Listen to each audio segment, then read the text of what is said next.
Alice. Order, members. Order. Can we have some order? Thank you, Honorable Speaker. Honorable Speaker, I beg to lay the following papers on the table of the House today, Tuesday, 29 April 2025. Report of the Departmental Committee on Social Protection on its consideration of 1, the Pension Amendment Bill, National Assembly Bill number 25 of 2024, and 2, the Care and Protection of Child Parent Bill, Senate Bill number 29 of 2023. Thank you, Honorable Speaker. Chairperson, Departmental Committee on Finance and Planning.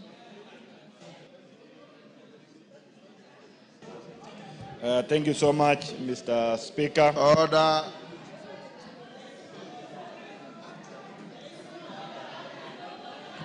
Order. Order, member for Busia. Order. Order, Donya. Many of you are first-timers. If you have a matter, order, members. If you have a matter, Honorable Omanyo. Order, Kiborek. Order. Take your seat. For our good ladies, if you have any issue, I can see the manner in which you are garlanding your hair. Looks like you want to demonstrate something. If you want to do that, and it's a matter that is not on the order paper, order Meli and your group. I'm communicating to your colleagues. If you have a matter that is not listed on the order paper, the decent thing to do is to approach the speaker and tell him that I have a matter I want to raise. It's unlikely that I'll deny you. So you don't disrupt business by just shouting point of order. Meli, go ahead. Thank you so much, Mr. Speaker, for that directives. Honorable Speaker, I beg to lay the following paper on the table of the House today, Tuesday, 29 April 2025, a joint report of the National Assembly Departmental Committee on Finance and National Planning and the Senate Standing Committee on Finance and Budget on the approval hearing of nominees for the appointments as the board members of the Central Bank of Kenya. Thank you. Cases. Chairperson, Departmental Committee on Communication, Information and Innovation.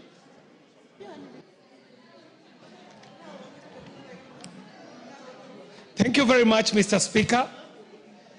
And Honorable Speaker, I beg to lay the following paper on the table of the House today, Tuesday, 29th of April, 2025.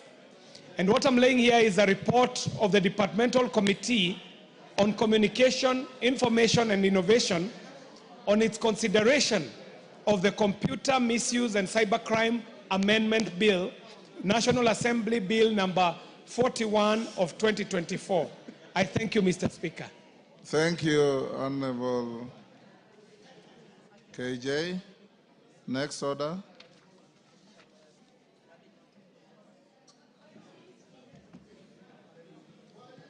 Order number 6, notices of motion.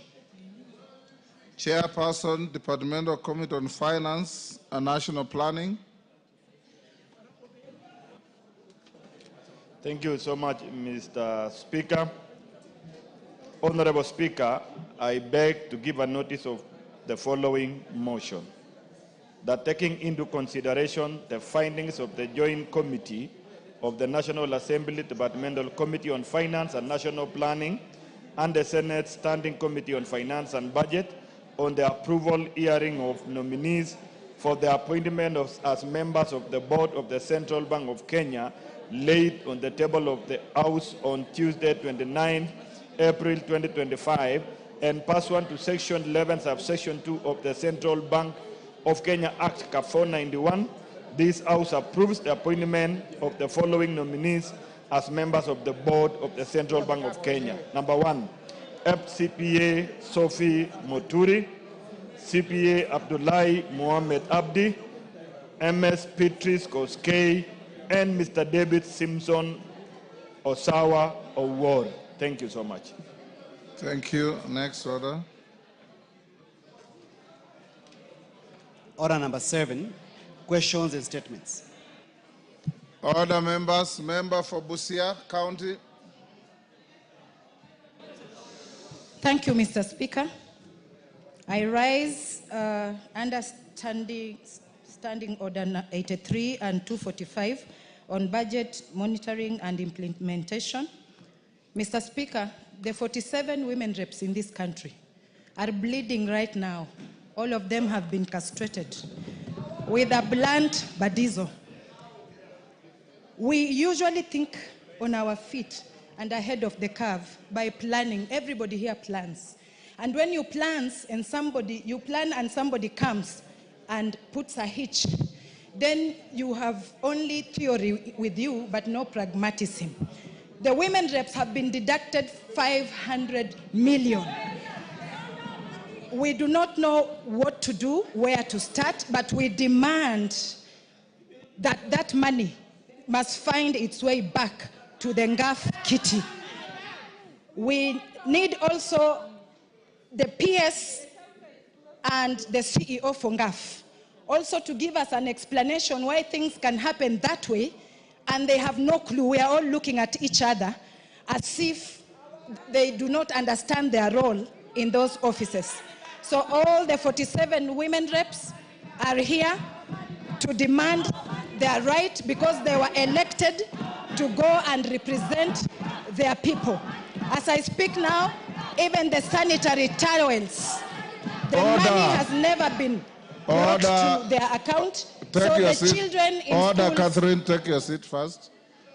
Honorable, distinguished ladies, you do not make your case any better by being rowdy. Kofi Annan always said he had a soft voice with a powerful message. You can deliver a powerful message with a soft voice.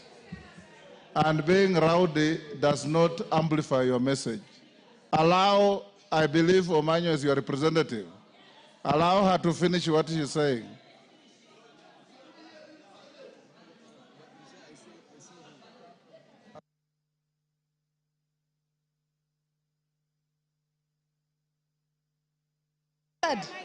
Mr. Speaker, it is not easy.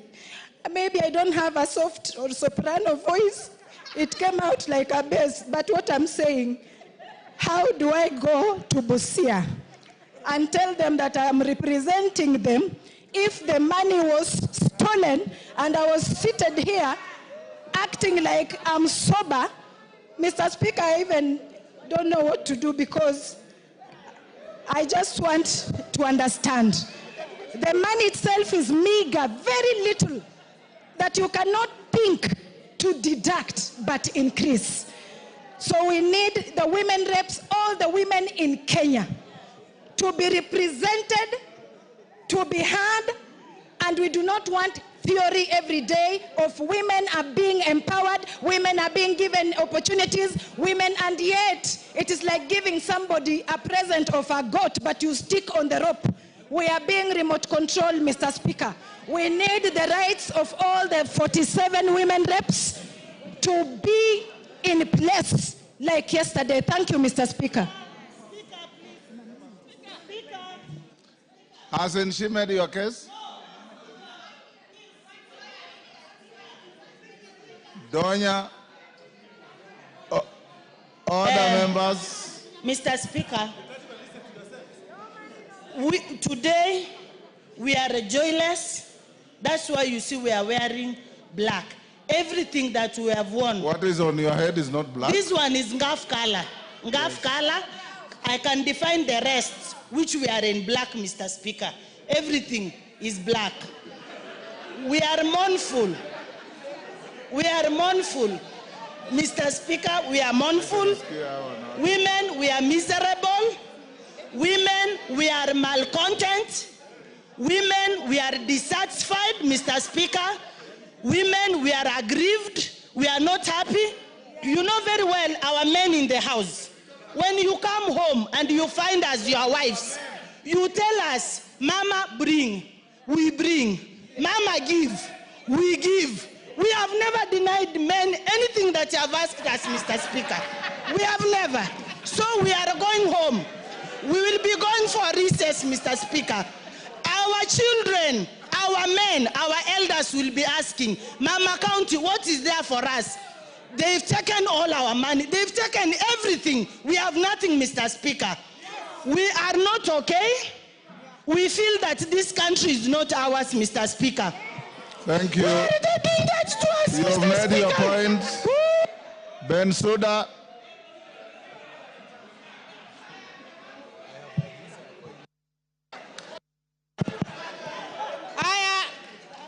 Thank you, Honorable Speaker. And now we want the House to be fully silent.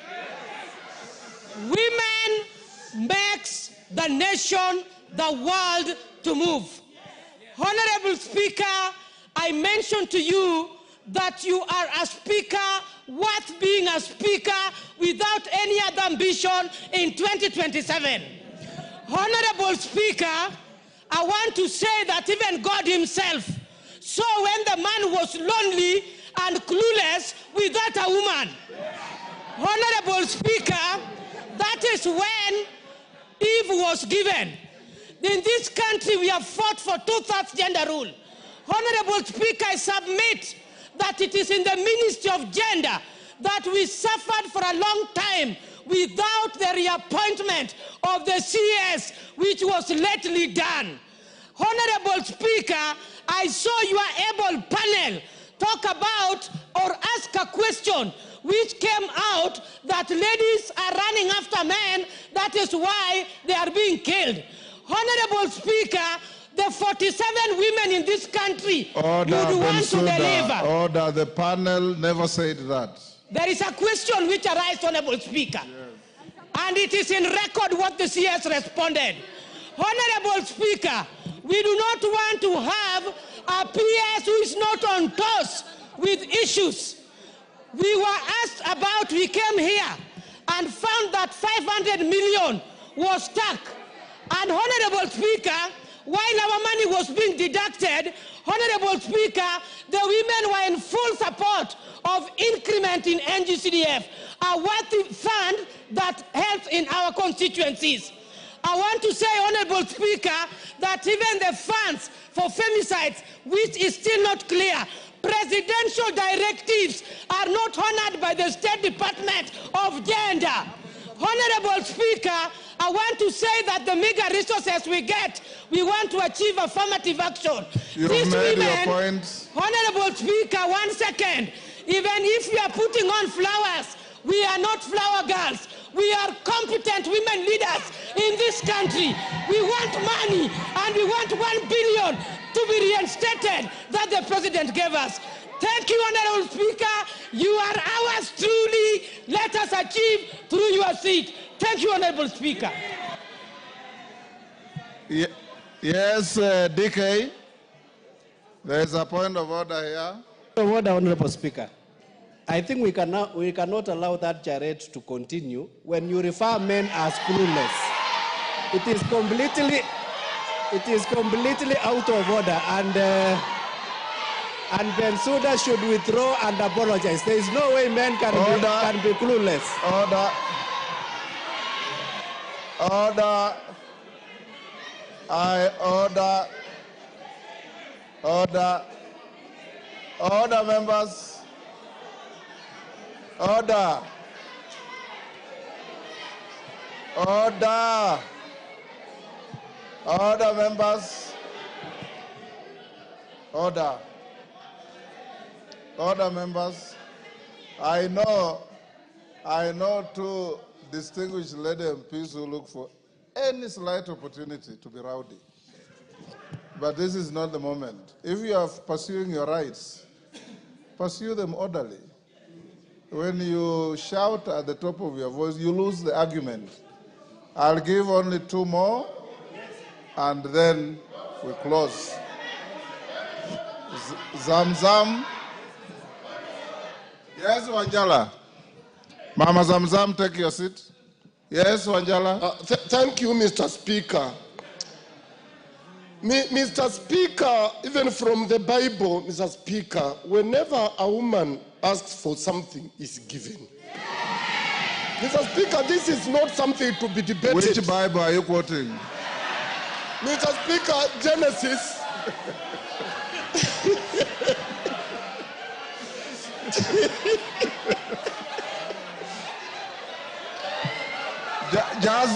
Just go on and tell us that's your fertile imagination. Mr. Speaker, these women, remember, they also occupy very big constituencies. I honestly and kindly request you, Mr. Speaker, to stop the debate and give order to the person who deducted their money to return that money immediately. Zamzam. Zamzam. Give. Asante sana Mheshimiwa Spika. Mheshimiwa Spika, kama mama Mombasa, leo nimetamaushwa sana Mheshimiwa Spika. Watu wetu wameweza kuapply pesa za ngafu. Ni vikundi ambavyo rais wetu wa taifa alisema anataka kuinua uchumi. Na rais akatuongezea pesa sisi kina mama ili ziweze kusambaa mashinani. La kusikitisha Mheshimiwa Spika, wanawake hasa kina mama 47 katika bunge hili wamedharauliwa sana. Juzi hapa nilimuuliza waziri wa fedha, hizi pesa zilikatwa vipi? Akasema zilikatwa hapa. Tukija kuangalia hapa, hazikukatwa hapa Mheshimiwa Spika, zimekatwa kule treasury Mheshimiwa Spika.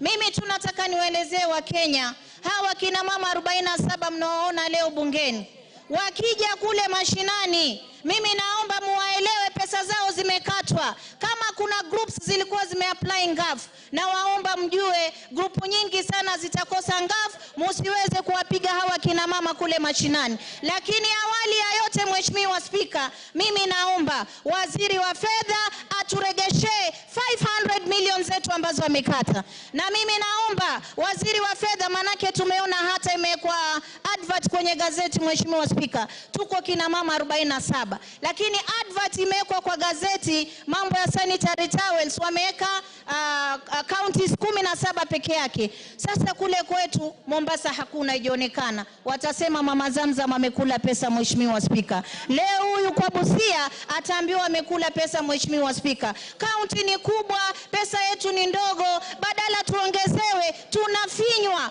Rais alisema atatetea kina mama, na leo mimi namuomba rais kwa unyenyekevu, una power, una nguvu, muite waziri wa fedha aje turegeshe pesa zetu, tuingie mashinani, tufanye kazi ili kazi yako ionekane. Asante sana Mheshimiwa Spika. Thank you, good ladies. You have made your point. Let me now ask the finance chair.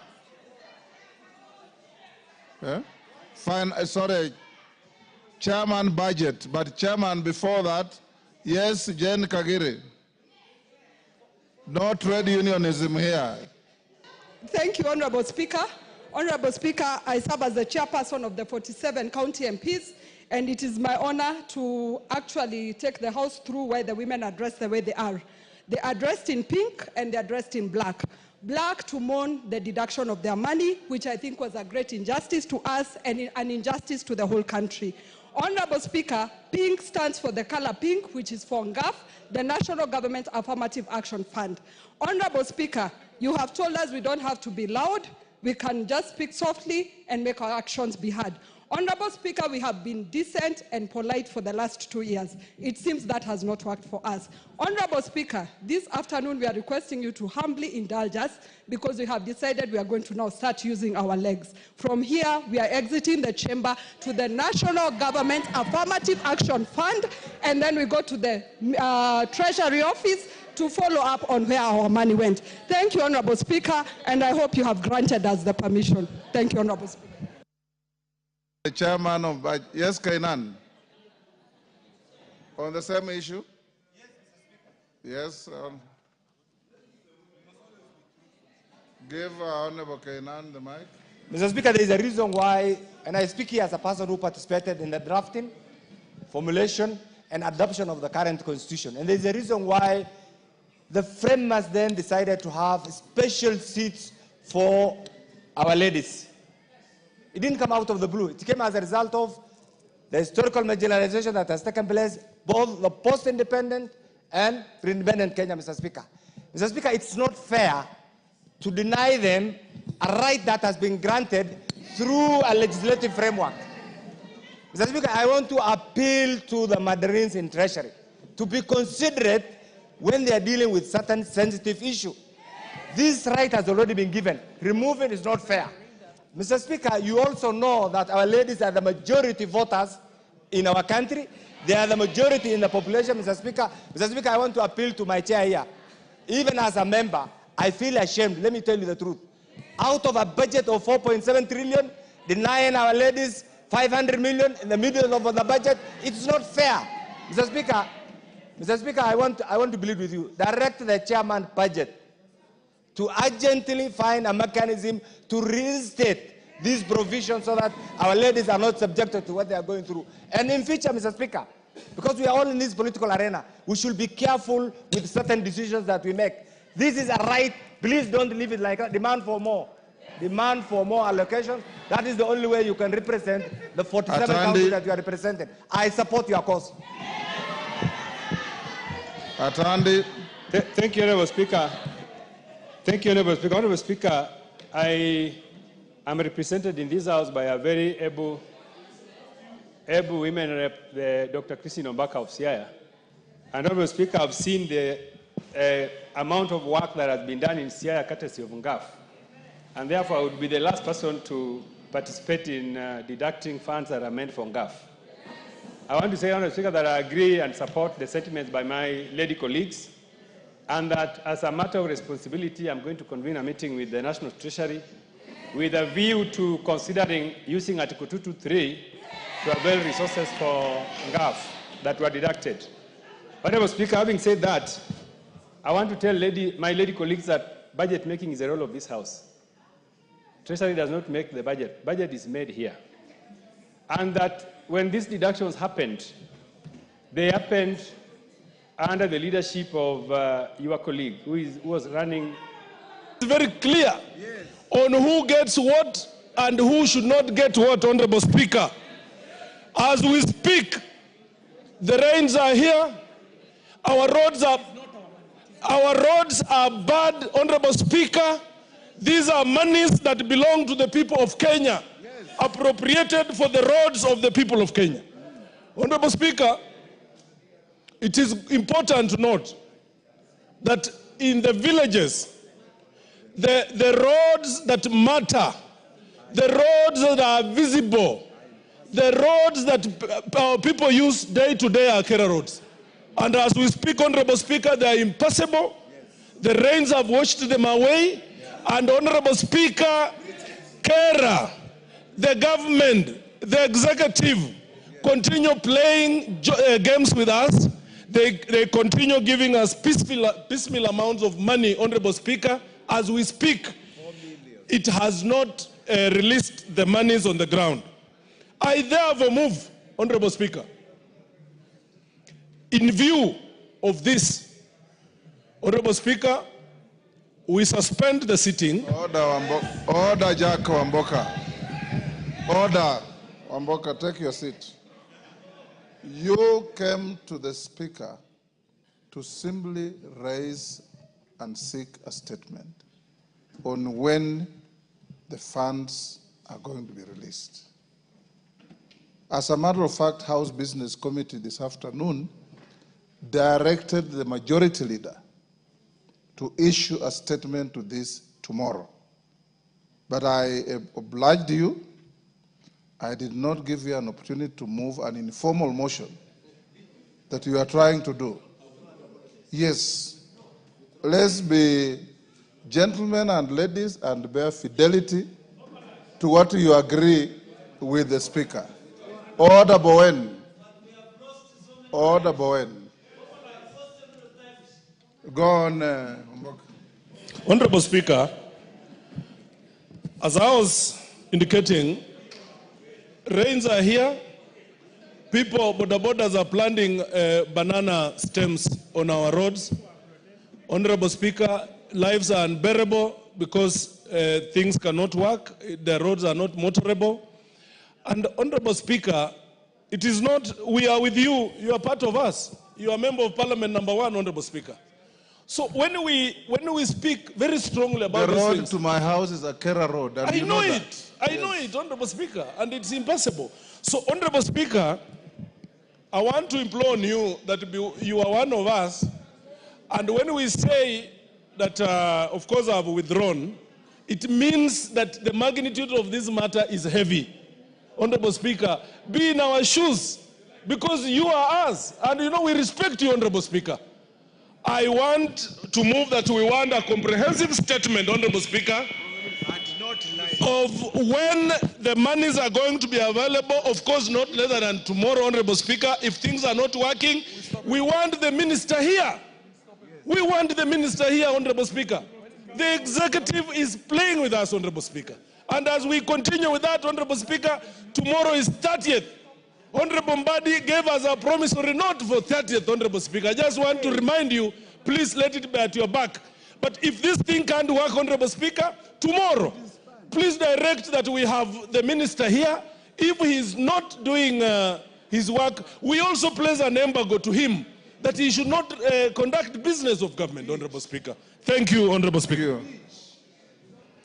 DK, I had said I'll invite the chairman. 1 minute only. Thank you, Honorable Speaker, and thank you for that consideration. Yes. The matter that Honorable Jack has raised is a matter of national importance. The fact that all the carer money has not been released for purposes of ensuring we can gravel our roads at this time of rains is a matter of concern. It's a matter of concern as we are going to recess. It is an issue that you will see people suffering, and there is nothing you can do. So rather than this house remaining impotent, it is important that the minister himself comes and explains. There has been so many explanations that don't add up. When they say that the court can share around 10.6 billion, who say that is it called holding for Ganishi order? Kanishi order. Who said that it has to be 22%, it has to be 10%, because the entire RMLF levy, what was in contention was only 10.6 billion. It can belong to Kenya, it can belong to Kura, it can belong to KWS, it can belong to the CS allocation. Why is it that Kera roads are suffering as a result of that Kanishe order? So we want the CS to come here clearly and state as to why the 10.6 billion that is in contention is being used to make sure that our rural roads are not working. Thank you, Honorable Speaker.